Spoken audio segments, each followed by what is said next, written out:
សួស្តីប្រិយមិត្តទាំងអស់គ្នានេះបើតាមលោក Zananabai Imahottu ដែលគាត់គឺជាបច្ចុប្បន្ននេះគឺជានាយករដ្ឋមន្ត្រី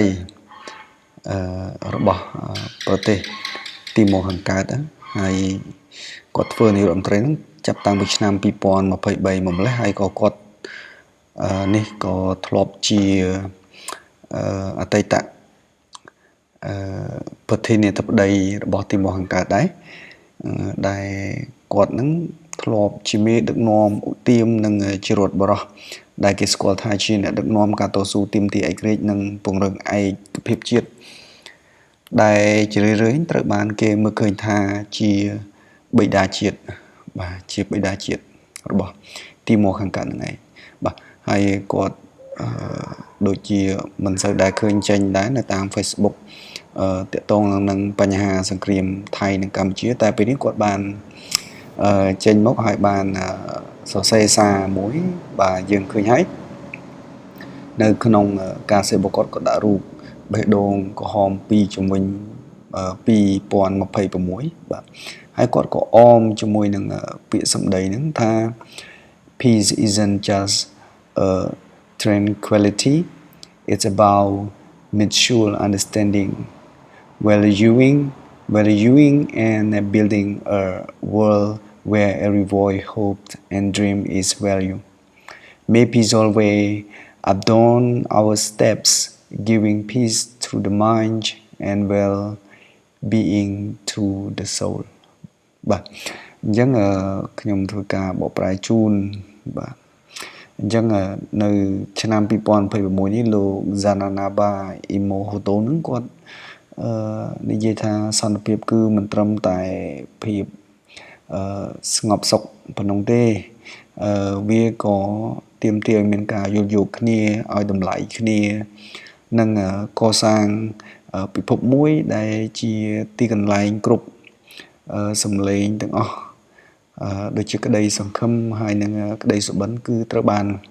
ឲ្យតម្លៃបាទសន្តិភាពគឺបែបហ្នឹងឯងបាទក៏សូមឲ្យសន្តិភាពហ្នឹងតែងតែភ្ជាប់ជាមួយគ្រប់ជំហានរបស់យើងបាទដោយការផ្ដល់នៅសន្តិភាពទាំងក្នុងអារម្មណ៍ក្នុងចិត្តរបស់យើងហើយក៏វាមានភាពល្អប្រសើរទៅក្នុងដួងវិញ្ញាណដួងព្រលឹងរបស់យើងផងដែរបាទនេះគឺជាពាក្យសម្ដីរបស់គាត់ហើយពេលដែលខ្ញុំអានអត្ថបទនេះហើយដ៏ខ្លីនេះវាមានអត្ថន័យជ្រាលជ្រៅចំពោះប្រជាជនកម្ពុជាយើងដែលធ្លាប់តែពិបាកឆ្លងកាត់សង្គ្រាមបាទជាច្រើនឆ្នាំទើបតែទទួលបានសន្តិភាពនៅក្នុងរយៈពេលជាង40ឆ្នាំនេះដែលក្រោមការដឹកនាំរបស់សម្ដេចមហាសេនាបតីតេជោ ហ៊ុនសែននិងថែរក្សាសន្តិភាពបន្តដោយសម្ដេចមហាបវរធិបតីហ៊ុនម៉ាណែតយើងហ្នឹងគឺប្រទេសកម្ពុជាយើងមានសន្តិភាពពេញលេញហើយទើបតែឥឡូវនេះវាមានបញ្ហាចំនួនព្រំដែនដោយយោធាសៀមហ្នឹងក៏បាទយោធាសៀមហ្នឹងឬក៏ជនជ្រុលនិយមសៀមមួយចំនួនហ្នឹងបាទដោយសារតែលំអអំណាចខ្លួនឯងហ្នឹងក៏យកភ្លើងសង្គ្រាមមកបង្កាត់នៅព្រំដែនកម្ពុជាយើងហ្នឹងបាទអញ្ចឹងចង់ត្រឡប់ទៅពាក្យដែលខ្ញុំចង់និយាយវិញបន្តិចគឺតកតងទៅនឹងពាក្យថាអរគុណសន្តិភាពបាទអរគុណសន្តិភាពនេះបាទបុគ្គលមួយចំនួនគាត់ចេះតែងគាត់ចេះតែសើចឬក៏តែងតែចំអកនឹងពាក្យមួយម៉ាត់នឹងហើយបាទខ្ញុំក៏អត់ទាន់សង្គ្រាមដែរហើយអ្នកដែលទាន់សង្គ្រាមទើបយល់ថាពាក្យអរគុណសន្តិភាពហ្នឹងវាមានន័យយ៉ាងម៉េចអ្នកខ្លះក៏និយាយថាសន្តិភាពខ្មោចយកអីចេះចោះចឹងទៅហោហែតាមអ្វីដែលគាត់ចេះតែនឹកឃើញទៅពីអញ្ចឹងនៅថ្ងៃនេះខ្ញុំគិតថាពួកគាត់ទាំងអស់គ្នាហ្នឹងប្រហែលជាយល់ហើយថាសន្តិភាពហ្នឹងវាមានតម្លៃប៉ុណ្ណាហើយមួយទៀតសោតនោះ ដូចជាខ្ញុំអាចលើកឧទាហរណ៍ដូចជាការយើងកើត COVID ចូលនៅក្នុងប្រទេសកម្ពុជាយើងនៅក្នុងឆ្នាំ2020បាទយើងពេលខ្លះយើងអត់សូវឲ្យតម្លៃលើម៉ាស់ទេយើងអត់ចូលចិត្តពាក់ម៉ាស់ទេប៉ុន្តែនៅពេលដែល COVID មកដល់ម៉ាស់គឺមានតម្លៃខ្លាំងបំផុតបាទអញ្ចឹងវាមិនខុសអីពីសន្តិភាពទេនៅពេលដែលមានសង្គ្រាមចូលមកដល់គឺយើងត្រូវការសន្តិភាពខ្លាំងមែនទែនអញ្ចឹងអានេះគ្រាន់តែជាឧទាហរណ៍ងាយៗដើម្បីពួកយើងងាយយល់ទាំងអស់គ្នាបាទអញ្ចឹង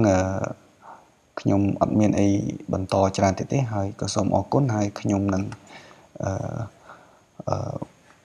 ព្យាយាមបាទថែរក្សាសន្តិភាពនៅក្នុងគ្រួសាររបស់ខ្ញុំនៅក្នុងសង្គមរបស់ខ្ញុំក៏ដូចជានៅក្នុងប្រទេសជាតិរបស់យើងទាំងមូលផងដែរហើយអ្នកទាំងអស់គ្នាក៏គួរតែជួយថែរក្សាសន្តិភាពទាំងអស់គ្នាហើយដើម្បីថែរក្សាសន្តិភាពនេះយើងគួរធ្វើម៉េចបាទគឺយើងគួរតែព្យាយាមសិក្សារៀនសូត្រឲ្យបានស៊ីជម្រៅឲ្យបានច្រើនដើម្បីឲ្យការគិតរបស់យើងហ្នឹងវាកាន់តែប្រសើរចំពោះស្ថានភាពណាមួយនៅក្នុងសង្គមបាទអញ្ចឹងខ្ញុំមិននិយាយច្រើនទេខ្លាចនិយាយច្រើនទៅខុសអញ្ចឹងសូមជម្រាបលាសូមអរគុណច្រើនបាទ